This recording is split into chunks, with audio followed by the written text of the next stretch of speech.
Aí, galera, tirei em volta, ó. Ficou bem retinho. Agora vamos tirar esse meio aqui. Então aqui é com a cavadeira mesmo. Vai batendo em volta até deixar bem redondinho. Ó, ficou bem certinho. Pessoal, ó.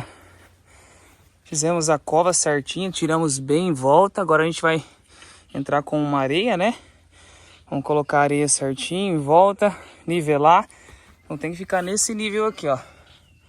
Tijolo de fora vai cobrir o de dentro, né?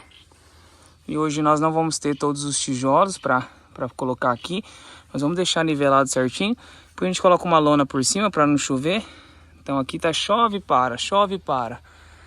E se encheu d'água aí ferrou. Então vai ser mais ou menos nesse nível aí, ó.